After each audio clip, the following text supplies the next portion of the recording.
Máme tu ďalšiu epizódu podcastu Cieľovka by Jandl, ktorý sa zameriava na marketing, reklamu a biznis. A dnes tu mám super hostia Daniela Feranca, Čauko, ďakujem za ktorý pozvanie. vystupuje pod značkou Čo je Bratislava na Instagrame, ale zároveň viem, že si aj marketér a art director. Creative director, tak správne. V Corporate Advertising. Super.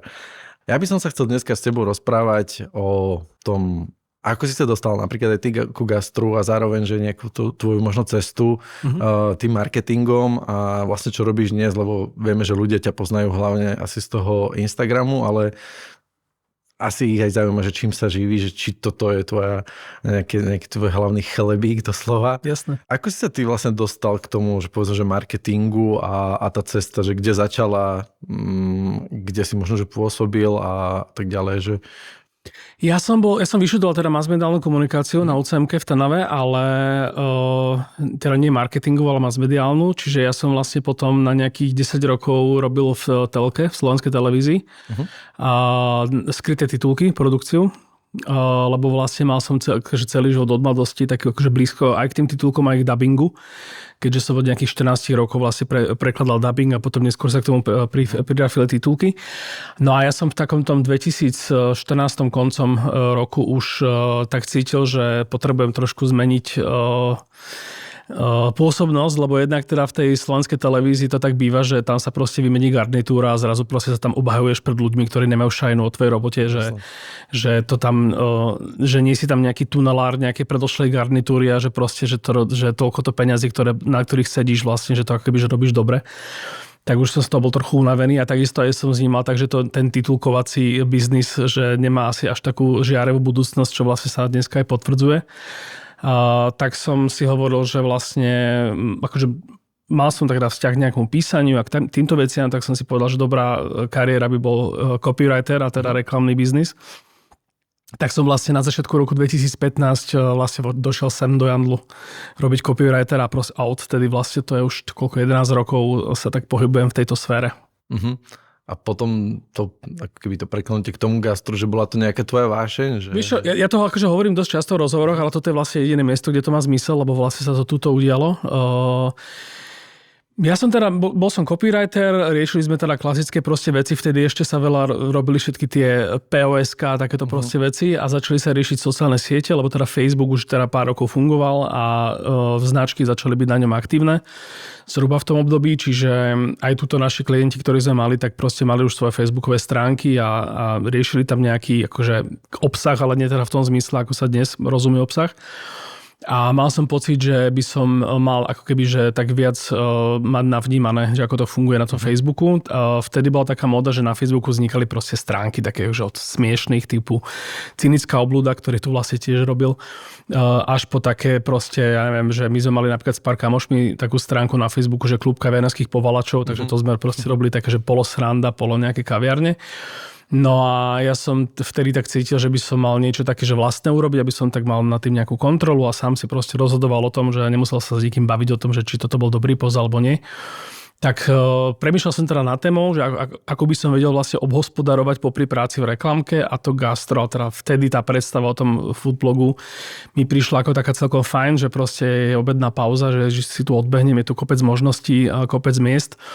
Takže si to proste dojdem, odfotím si to a vtedy vlastne ešte len tak napíšem, že čo to je a kde to je a dám to na Facebook, ale už vtedy našťastie som mal taký dobrý inštinkt, že vlastne, nebol to inštinkt, bola to lenivosť, že vlastne keď to dáš na Instagram, tak vieš to preklopiť automaticky na Facebook, takže som to vlastne mal na tých obidvoch sieťach. Instagram bol prvé roky vlastne úplne taká bezvýznamná vec ešte vtedy, ale teda keďže to bolo takto jednoduché, tak som to stále robil takto. No a vďaka tomu vlastne, keď potom sa ten Facebook tak skomplikoval, čoho dôsledkom bol ten náraz Instagramu, neviem kedy, 2018 alebo tak nejak, tak som mal tú výhodu, že vlastne už ten Instagram som mal relatívne silný, takže som vlastne vedel ako keby tak preskočiť na to a sa to stalo vlastne naopak, že primárne začal byť Instagram a ten Facebook bol taký prívesok a to mám taký pocit, že v posledných rokoch sa už zasa tak akože nie, že by sa to preklápalo, ale že ten Facebook začína byť rovnako dôležitý, rovnako nejaký smerodatný pre mňa. Keď sa ešte vrátim k tomu akoby, že copywritingu, že do akej miery ti myslíš, že ti pomohlo to účinkovanie vlastne na tých sociálnych sieťach v súvislosti s gastrom? Že... Ono to je dokonca akože jedna téma, vrátane téma predošlej kariéry toho titulkovania, lebo keď vlastne prekladaš titulky pre filmy, tak tam potrebuješ byť ako keby, že veľmi akože umelecký takým tým svojím spôsobom, ale v zmysle teda, že potrebuješ, aby tie tvoje titulky neboli len nejaký suchý preklad, proste to, čo dneska sa často deje, že to je vlastne len nejaký automat, ale aby to nejakým spôsobom nieslo tú nejakú umeleckú hodnotu toho filmu, čiže musíš aj premýšľať o tom, že tie postavy, že ako asi rozprávajú, aby to nebolo proste len nejaká taká proste suchá preklopština. A zároveň to musí byť extrémne krátke a úderné, lebo proste máš nejaký obmedzený počet znakov, čiže vlastne už tá titulkovacia kariéra mi vlastne veľmi pomohla pri tom copywritingu, lebo vlastne v tých titulkoch potrebuješ osekať všetko, čo je nadbytočné a zároveň v tom udržať nejaký náboj, nejaký vibe, nejaká pôsobivosť na toho človeka. Takže to mi veľmi pomohlo pri tom copywritingu a vlastne aj potom pri tých sociálnych sieťach. Na začiatku to, chvála Bohu, bolo také, že sme mohli, alebo teda títo blogeri, že vlastne mohli veľa písať, čím nemyslím teraz nejaké omáčky, ale teda ten rozsah toho, čo napíšeš. A to zase ľudia viac čítali ako presne, dnes. nebolo limitované. Ja mám našťastie to šťastie, že ešte stále si môžem dovoliť dlhé posty, ako keby textové. K tým mojim reelskám ľudia si to prečítajú, alebo teda aspoň takí tí ľudia, ktorí proste sú taká nejaká core cieľovka, si to prečíta, čiže v tomto mám výhodu oproti nejakým tiktokerom, ktorí proste naozaj v tom poste môžu napísať hocičo, lebo to aj tak nikto nečíta, proste každému len stačí nejaká vtipná scénka. Ako ja v tom vidím rozdiel ten, že hodnotný obsah a obsah. Čiže ja to mám aj tak pekne rozštrukturalizované, že vlastne v tých reelskách sa riadím proste pravidlami tými, čo sa musím riadiť na tých sociálnych sieťach. To znamená, že okamžite k veci extrémne stručné, hneď na začiatku, ako keby tá pointa, že žiadne také, že vystávaš si nejakú pointu na konci.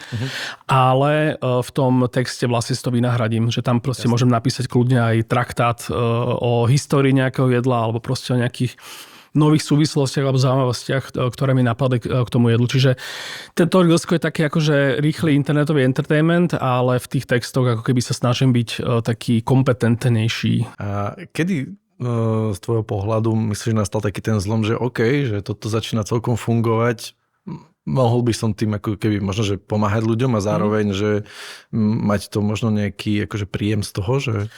Ono to akože tá hodnota toho, že vlastne to z toho ľudia niečo môžu mať, tak prichádzalo tak postupne, že vlastne aj ja som si musel tak začať viac veriť v tom a aj som musel nejak nabrať nejaké skúsenosti, nejaký ako keby nejakú kvalitu toho uvažovania.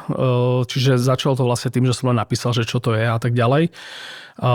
Na začiatku som si už dal taký plán, že nebudem ako keby že kritizovať, že keď mi niečo nechutí, tak o tom skrátka nenapíšem a nechám to tak. Čiže vlastne tam odpadlo takéto, že by som zrazu musel ako keby brániť nejaké, že čo som dokázal, že kritizujem a podobne, takéto populárne internetové. Čiže vlastne mal som taký ako keby relatívny priestor a pokoj k tomu, aby som sa sám učil s tým. Čiže vlastne čím ako keby viac som mal pocit, že som sa naučil a čím viac som sa v tom cítil nejaký doma, tak som si už odvažoval potom do toho obsahu aj zakomponovať nejaké proste, či už poznatky alebo proste nejaké názory, ako keby. Veľakrát samozrejme tie poznatky sú také, že ti potom niekto napíše do komentára, že vlastne to vidíš inak, alebo proste aj nejaký iný názor, alebo možno aj kľudne ti povie, že sa mýliš v niečom, čo je úplne v poriadku, však vlastne tak akože to funguje odjak živa na celom svete. Takže vlastne to potom tak, že nedá sa to podľa mňa robiť tak, že úplne človek to hneď začne akože strašne flexiť, že vlastne sa tam hrá na nejakého strašného odborníka. Samozrejme môže sa hrať na odborníka, pokiaľ má ako keby ten background v tom gastre, lenže problém toho internetu je, že tí ľudia, ktorí majú ten veľmi erodovaný background v tom gastre, tak nie sú až takí dôveryhodní pre tých ľudí, ktorým nerozumejú. Čiže je strašne veľa šéf-kuchárov, ktorí proste by vedeli to rozobrať strašne do hĺbky, ale v konečnom dôsledku proste pre väčšinu tých ľudí, čo to číta, je dôležité skôr len takéto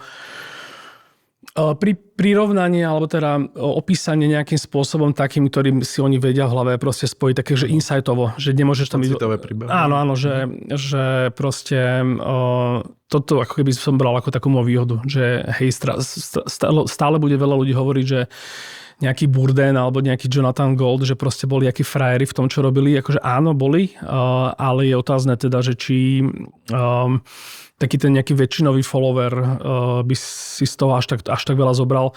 Okrem toho, čo samozrejme oni mu tiež dávali, že či je to dobré alebo zlé a prečo, veľmi jednoducho povedané. OK. A vravel si teda, že teraz si akoby je ten food blogging niečo, čo ťa živí? Alebo že stále máš tú marketingovú kariéru a je to nie, akože bola to moja dobrovoľná voľba, že vlastne nikdy som nepodľahol takej tej predstave, že teraz vlastne sa začnem živiť foodblogerstvom.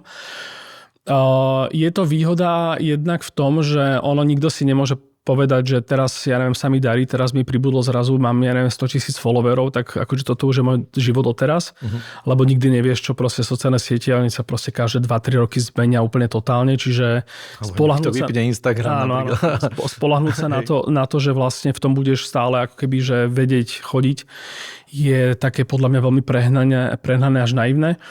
A na druhej strane, akože mne sa od začiatku, od nejakého takého prvého momentu, kedy som začal byť relevantnejší, tak sa mi proste začali ozvať podniky, že nech pošlem cenník a že proste ponúkali mi proste veci, že ich pochválim a teraz mi dajú za to peniaze. To som vždy odmietal, zdalo sa mi to akoby, že strašne krátkozraké, že jednak ja by som si nevedel predstaviť, že followujem nejakého foodblogera, ktorému proste platia podniky a jednak som si hovoril, že však to je vlastne akoby, že akože stupidné to takto robiť.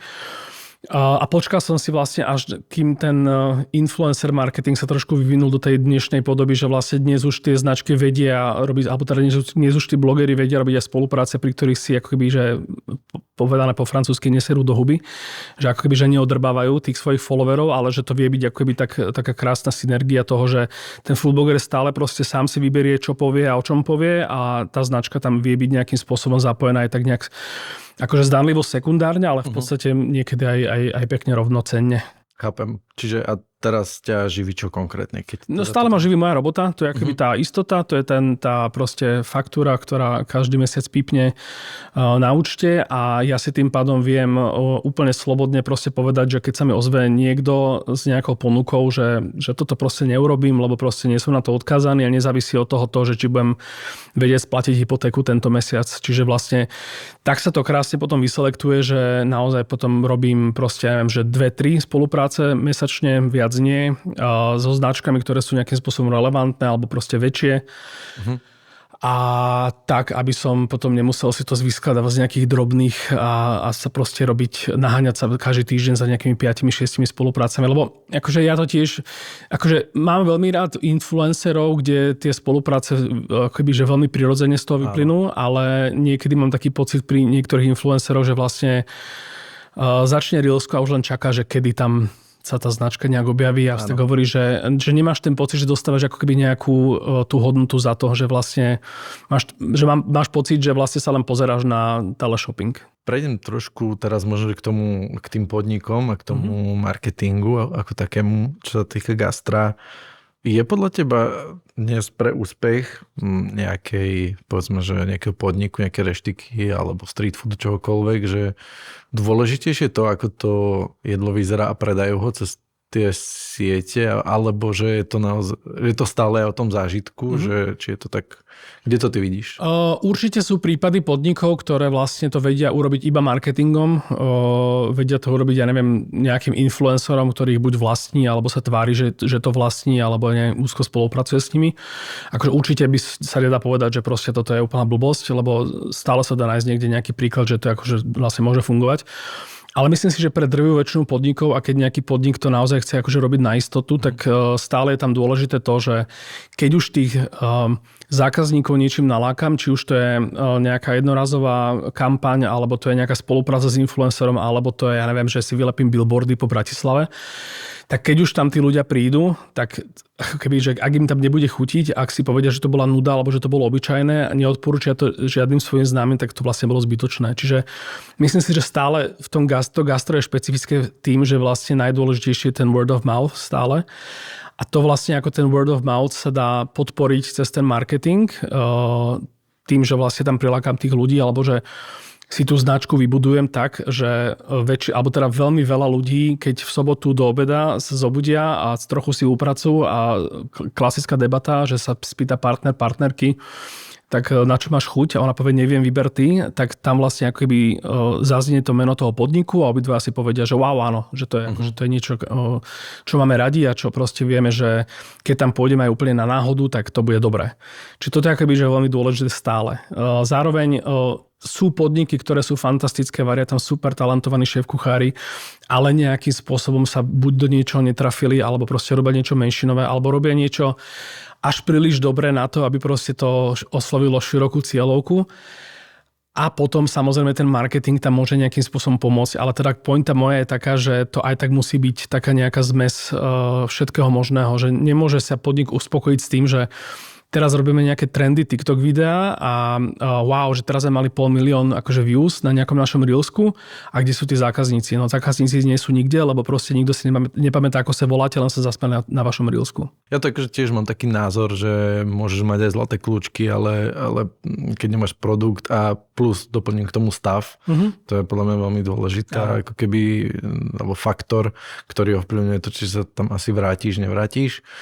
Takže to je akože z môjho pohľadu, teda čo vnímam v tej gastroscéne. Globálne to môže úplne kľudne fungovať takto, lebo všetci poznáme nejaké proste podniky, čo robia strašne banger komunikáciu na Instagrame a nachádzajú sa v Tokiu alebo v New Yorku, kde proste sú haldy turistov a naozaj im stačí, že tam kľudne príde nejaký človek len raz a kľudne mu aj bude nechutiť. Im to môže v podstate veľmi jedno, lebo proste tam prídu, o týždeň tam príde nová varka 5 miliónov turistov. Ale myslím si, že Bratislava nie je tento prípad. Čiže tuto ako keby, že stále je potrebné to mať vyskladané z viacerých nejakých zdrojov. Jasné. Čo je Bratislava? Do akej miery kebyže je to tvoje pôsobenie aj mimo týchto bratislavských hrajcov magistrátu, to nazvem? Do takej, ako sa kam dostanem. Čiže vlastne kamkoľvek idem, tak sa vždy snažím ako keby tam niečo poblogovať. Jednoduchšie to je pri nejakých mojich plánovaných tripoch, to znamená, že ja sa aj trošku podľa toho vyberám, respektíve, že bránim sa, samozrejme, že aj moja drahá do toho má čo povedať, ale že bránim sa ako keby, že ísť niekam, alebo teda niekedy samozrejme pôjdeme kľudne na nejakú samotu do lesa, ale že väčšinou, keď si vyberáme nejaké mesta, tak akoby sa tam snažím nájsť niečo také pre mňa relevantné, ale samozrejme aj v takých tých menších mestách, ktoré si človek povie, že nie sú že úplne meka nejakého gastra, tak sa vždy dá niečo dobré nájsť. A samozrejme po Slovensku človek samozrejme sa nabeha viac, čiže tam sa dá už robiť aj také, že sadneš do auta, ideš 50 km len kvôli tomu postu, čo je super. A veľmi mi v tomto pomáha vlastne potom ešte spolupráca s tým Refresherom, kde chodíme cieľene po Slovensku, ideme do nejakého mesta, pozistíme si nejaké podniky. Nechodíme len do tých najlepších a tých najvychýrenejších, lebo to by bola trošku nuda, takže sa tam snažíme trošku do toho zakomponovať aj nejaké prekvapenia, nejaké také náhodné.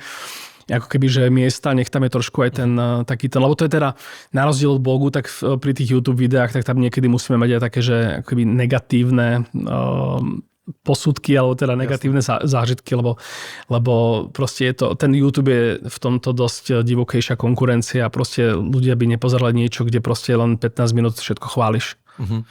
Kde myslíš, že robia, povedzme, že teraz keď odhľadnúť od gastra, povedzme, že má aj dobrý produkt, alebo teda dobré jedlo, aj stav, ten podnik, a že kde robia možno, že aj v tom marketingu chyby tie brandy a tie podniky?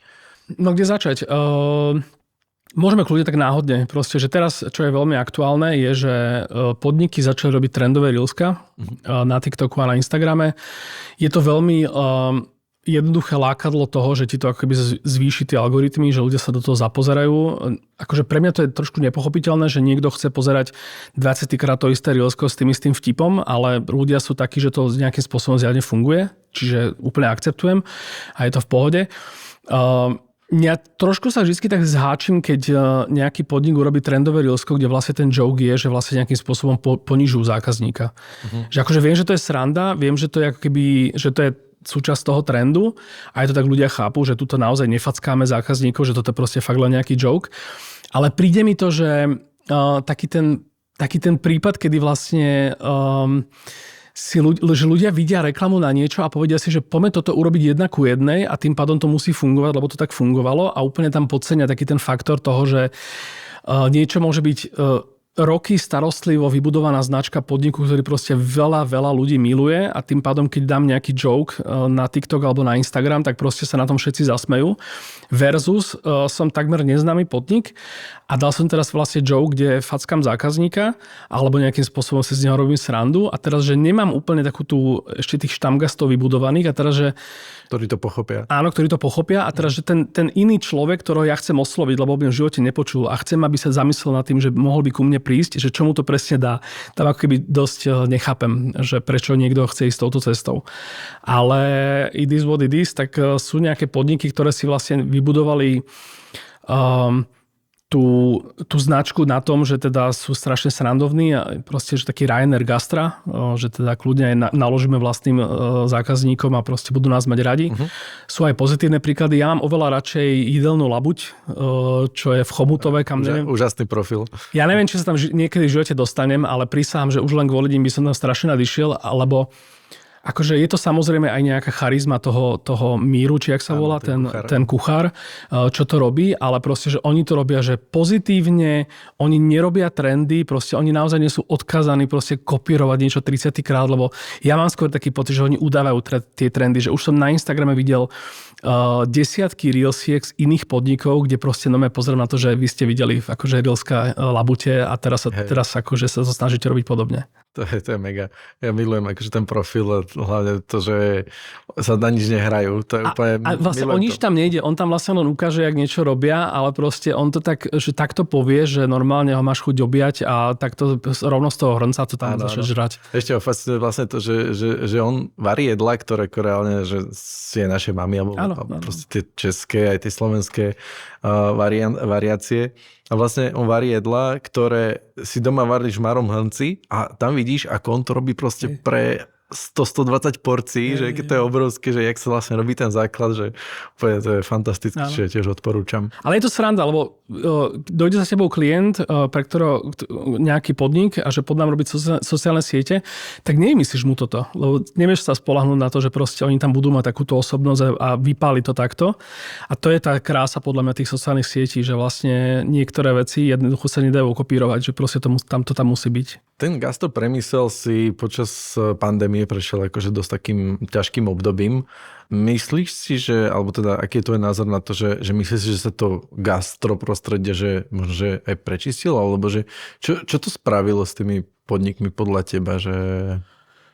Ťažko povedať. Ono to samozrejme, že malo to, že extrémne záporné nejaké dôsledky. To, že podniky museli zavrieť a už sa z toho nespamätali a možno aj veľa podnikov, ktoré boli veľmi krehké, že fungovali aj rok, alebo zrovna vtedy chceli otvoriť, alebo tesne predtým otvorili a robili to ľudia, ktorí vlastne nemali úplne skúsenosti z gastra, ale mali potenciál na to urobiť nejaký veľký príbeh, že proste postupne v tých priaznivých podmienkach a zrazu ich to zabilo a proste už sa nevrátia. Na druhej strane to podľa mňa to gastro aj posunulo, že vlastne ono samozrejme, že žiaden podnik ako keby, že nechce robiť donášku, lebo to jedlo nejakým spôsobom musí potom mať nejaké kompromisy. Ale zase sú podniky, ktoré ten COVID nejakým spôsobom takto akoby, že naučil byť flexibilný a povedzme ten rok a pol, či koľko to trvalo, fungovali v tom krízovom režime, prežili to a nejakým spôsobom sa zocelili a proste naučili sa nejaké nové veci a potom už v tej bežnej prevádzke ich to nejakým spôsobom posunul ďalej. A ja neviem, koľko podnikov si už len muselo uvedomiť vlastne ako keby ten faktor toho, že teraz mám nejaké jedlo, ale že není to o tom, že práve teraz je hotové, ja som ho ochutnal, je výborné a tým pádom je to super a potom sa čudujú, že prečo to ľudia ako keby, že na to frflu a nenapadne ich to ochutnať aj tú pol hodinu potom, čo to je vlastne hotové. Áno. A to vlastne ako keby, že pri tých donáškach sa akoby, že muselo sa riešiť, že ako to jedlo prežije tú pol hodinu k tomu zákazníkovi, ktorému to nemôže takto položiť proste pred nos, aby to okamžite začal jesť. Čiže to sú také praktické veci, ktoré podľa mňa sa veľa podnikov v tomto nejakým spôsobom otrkalo.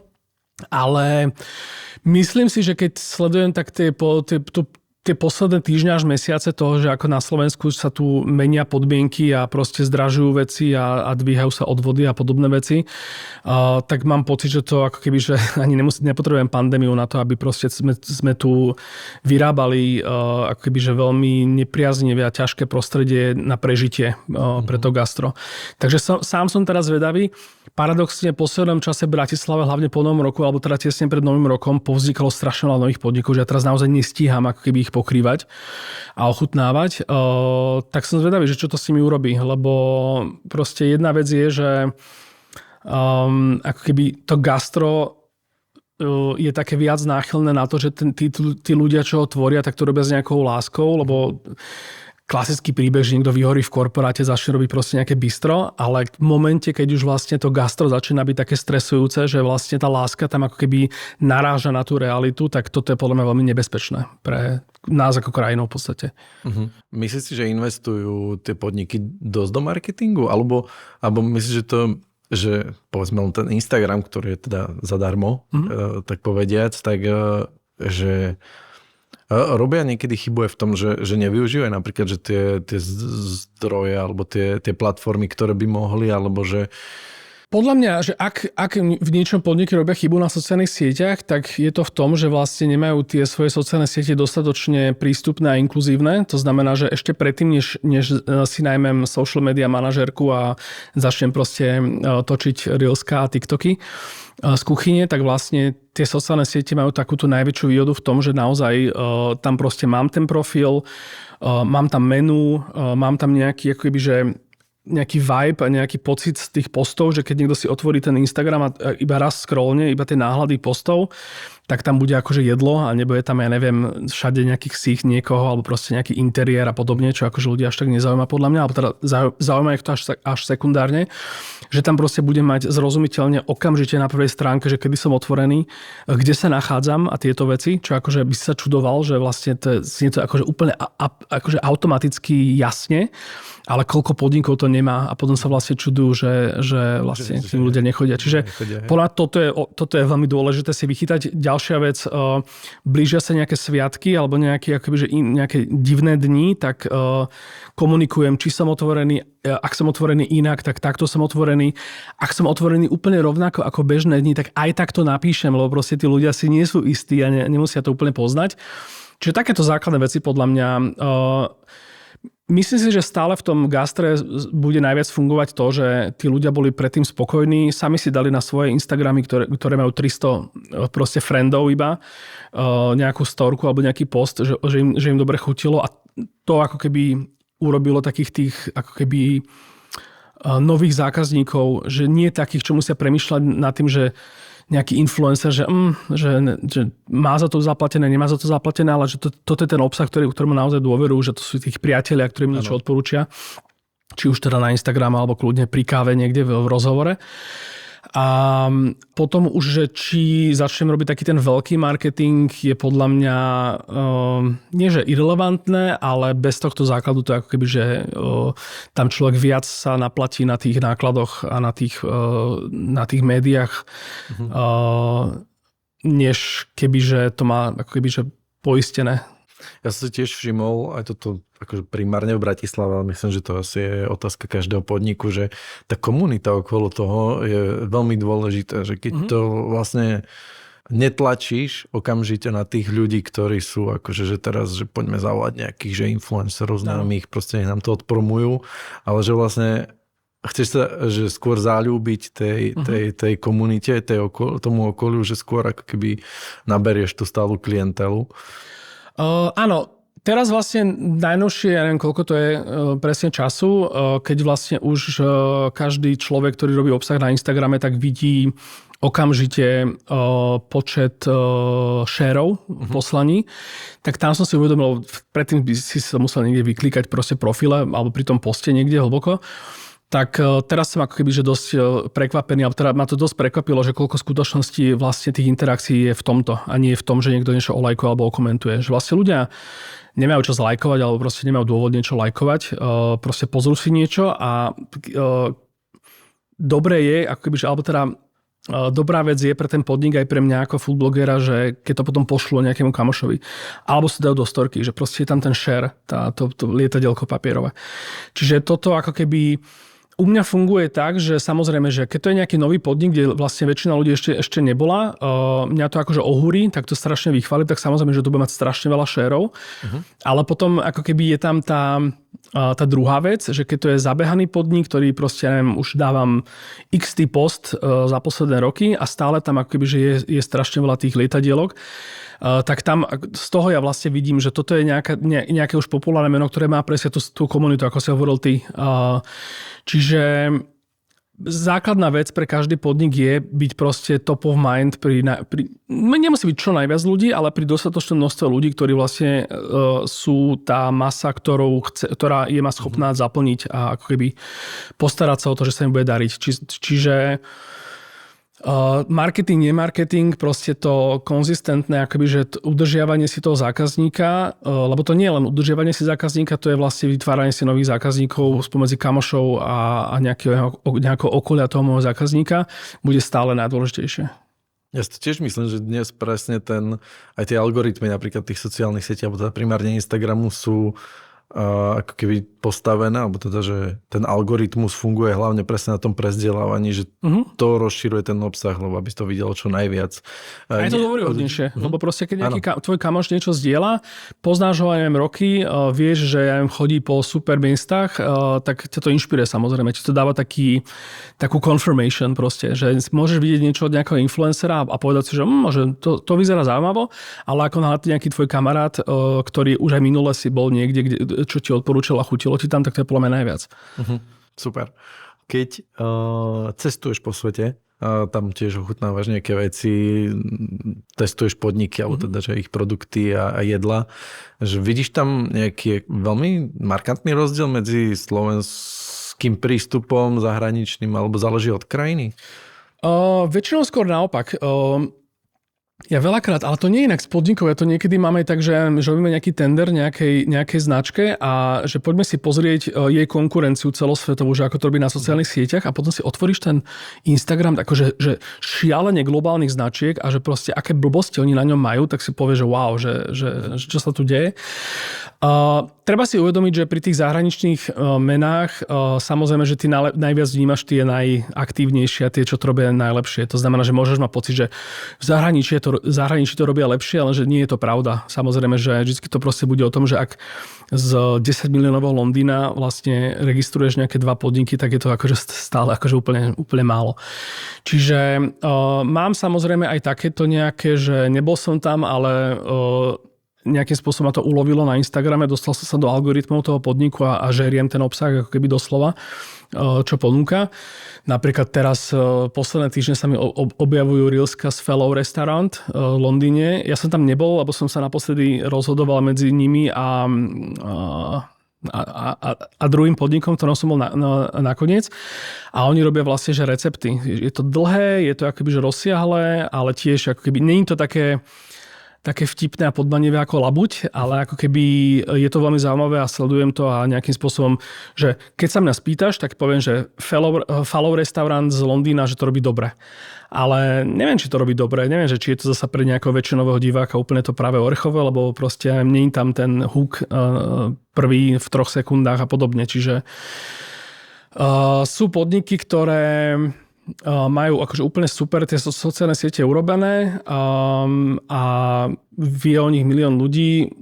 Asi im to aj pomáha s nejakou návštevnosťou, ale ako neviem, či sa o tom dá povedať, že vlastne ako keby to v zahraničí robia lepšie. Je taká, neviem, kde to presne je to v Japonsku, je taká izakaya, ktorá vlastne robí na TikTok a na Instagram také reelsky, že stále dokola vlastne ten istý koncept, že čaštičky, že jedna z nich je akože brutálna tanečnica a tá tam vlastne vždy hrá hlavnú úlohu a oni robia také absurdné scénky, že vlastne z takého ich priestoru, ktorý je taký tmavý, že ničím akože úplne taký zaujímavý.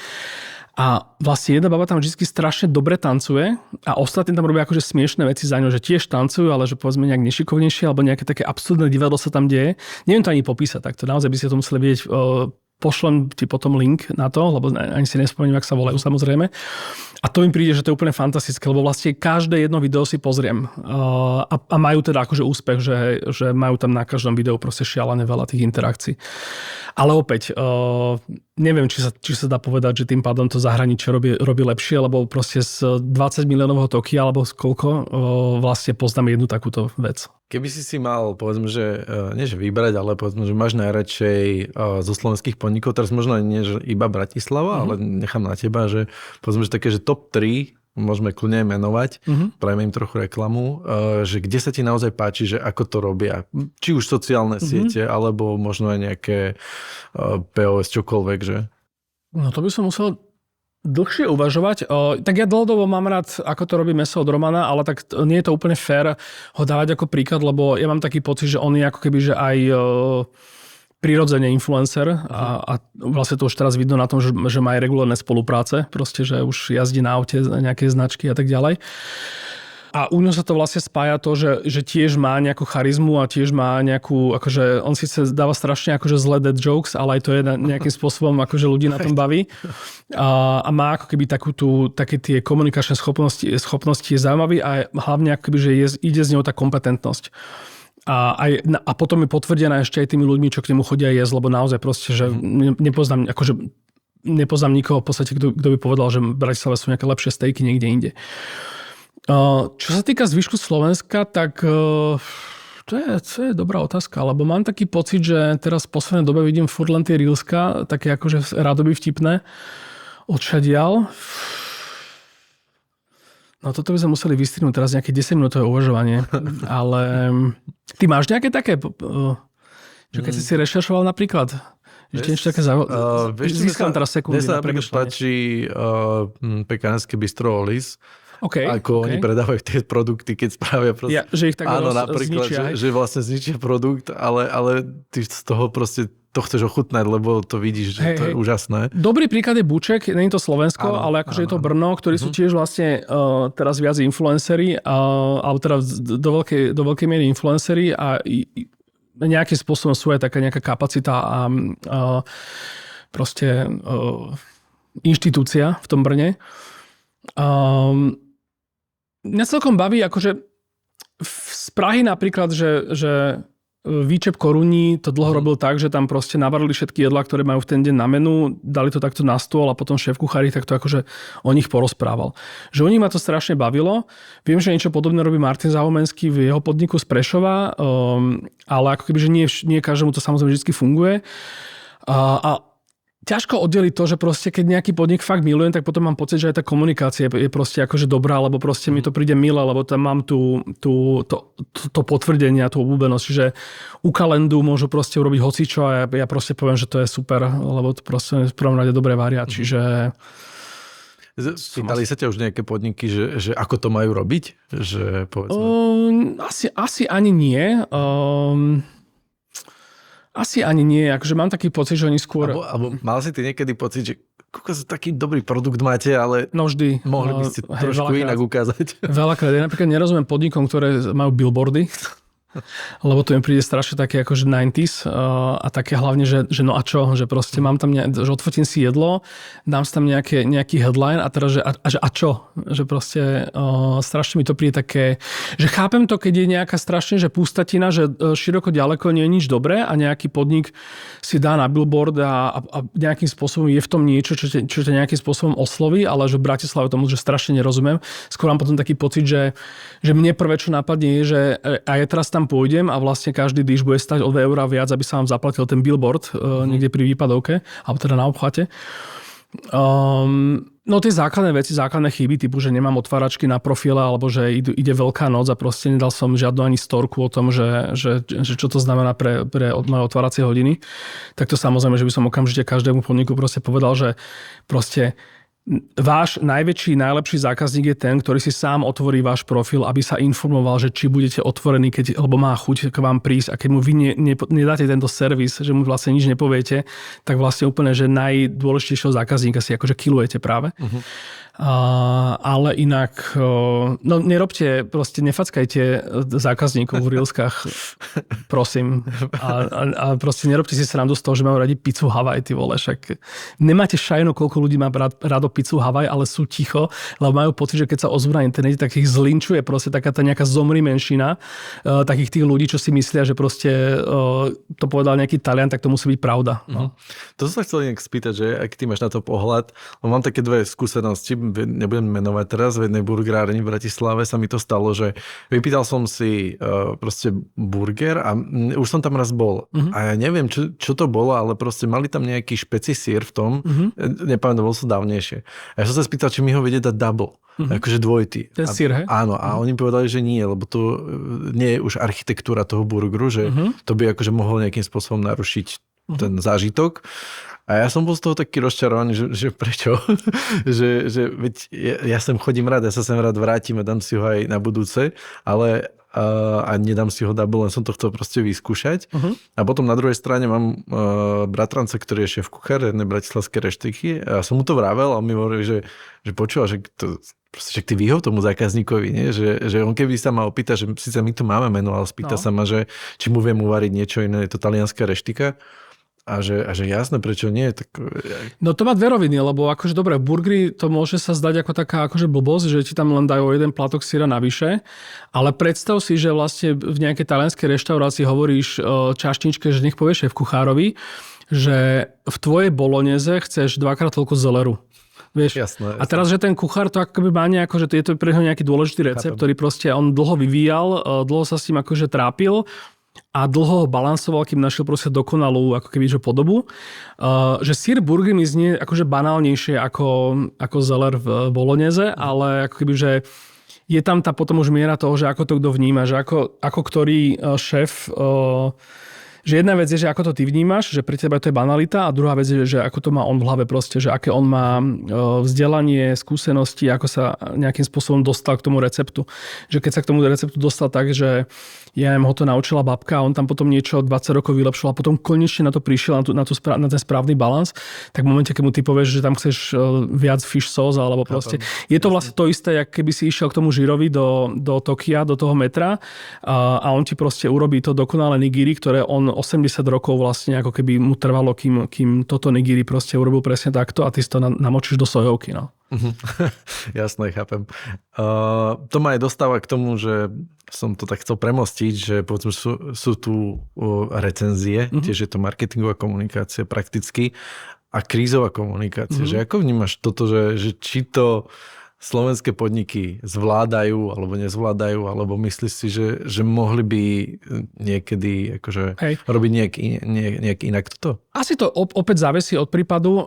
Krízová komunikácia je veľká slabina a je to akože vie to byť veľmi veľký killer podnikov. Ja vždy rozlišujem, že či tá krízová komunikácia, že aj keď proste nie je dobre zvládnutá, že či je ako keby že spravodlivé, že ten podnik sa ocitol v tejto situácii, alebo že či to je iba nejaká taká internetová proste, že ja neviem, nejaká stránka, niekto odfotil ako keby, že nejakú vec, alebo že niekto natočil nejakú čaštičku, ktorá tu je proste 2 dní a zajtra tu už nebude, lebo proste zjavne to nejde. A na internetu ako keby, že nafúkol do toho, že zrazu pre veľa ľudí, že toto je 100% dojmu z toho podniku. Viem si predstaviť, že v takom prípade vlastne ten podnik, alebo ten majiteľ podniku, alebo hoci kto robí v tom podniku, môže prechádzať rôznymi emóciami od proste hnevu cez proste depresiu a takéto nejaké veci a vyprodukovať v takom rozpoložení nejakú adekvátnu reakciu je extrémne ťažké. Že to sú ľudia, ktorí sú proste platení strašné peniaze v PR agentúrach na to, aby proste zvládli takéto veci.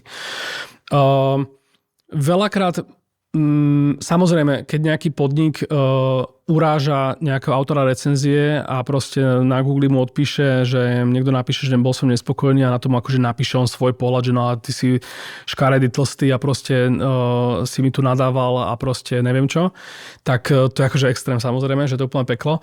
Mám dobrý príklad z Bratislavy.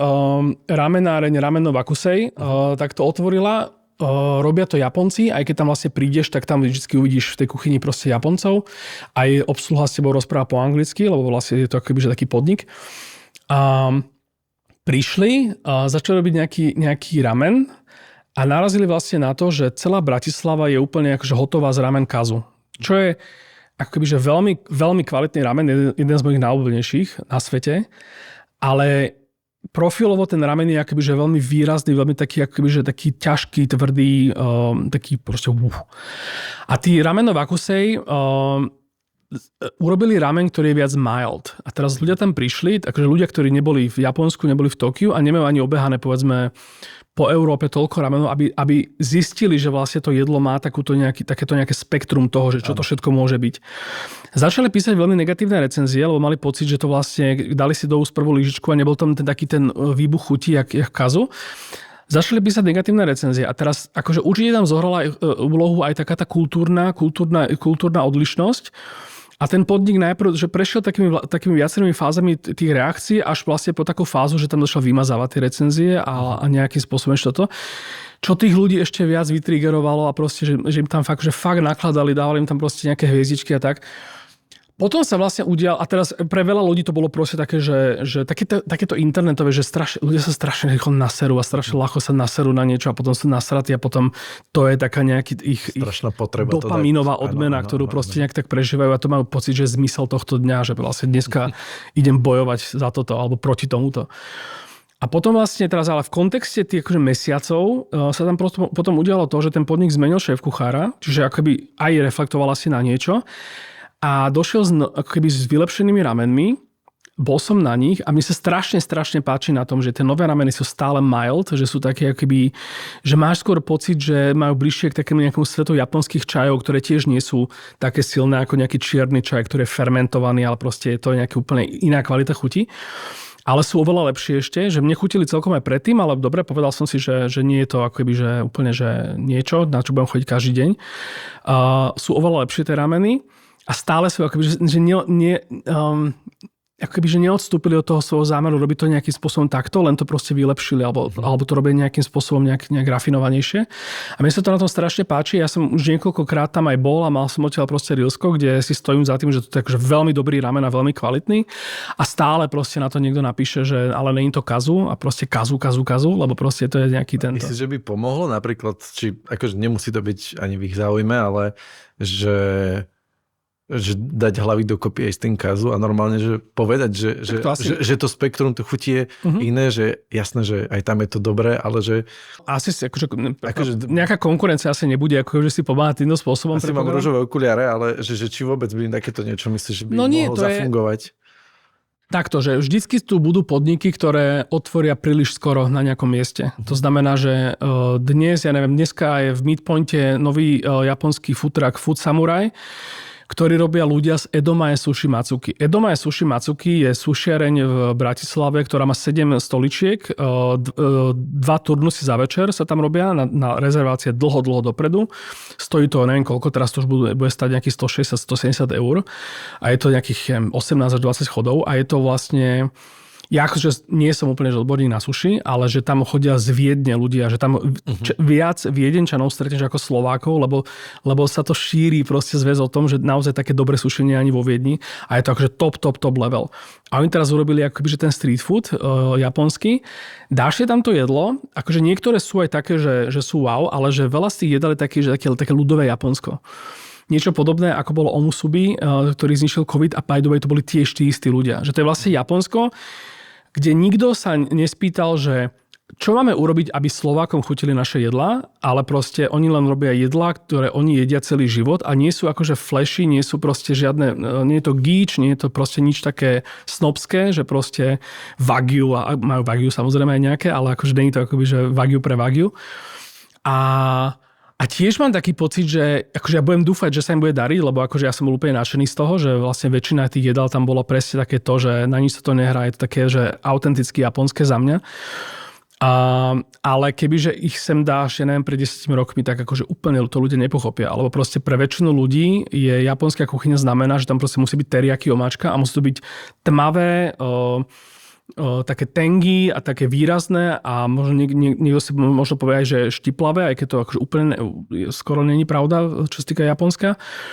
A tak no, že ja viem, že japonské kari napríklad stále väčšina ľudí nepochopí, lebo proste ochutnajú indické, ochutnajú thajské, ktoré sú proste že obrovsky hlboké, bohaté na chuť a to japonské je fakt akože, to je akože trash, to je tá omáčka, to sa nedá s tým porovnať. A keď to nevieš, tak proste povieš, že toto je zlé jedlo. Aj keď nie je. Na záver sa ťa chcem spýtať, že sme čo chvíľa, bude obed. Vedel by si odporučiť túto ľuďom niekde v Bratislave, alebo teda, že v okolí starého mesta, že 3 menučka. Menučka? Teraz som sa začal o tej menučka viac zaujímať, aj som takých viac navštívil, ale rozmýšľam, že či nejaké sú v centre. Tak ja mám veľmi rád tuto na Palisádoch je, jak sa to volá, Uigiho? Taká jedáleň, akože tá je dlhodobo, proste, že ideš tam, niekedy to je lepšie, niekedy to je horšie, ale akože dlhodobo to je že veľmi fajn. Čiže toto opäť vystrihneme. No, zanikol nám síce Orbán, ale teraz vlastne to je v Petržalke. Som objavil taký akože dosť super náhradu. Tá bude vlastne v mojom Rilsku, niekedy tak o mesiac. Gastro u Jakuba možno na SMPčku, to je tiež také, že ja tam chodím väčšinou na kurácie stiahno s rýžou a kompotom. To je tam už úplne mega. A neviem, čo je ešte také. Potom možno až také, že miletička, že tam mám rád ten smedníček.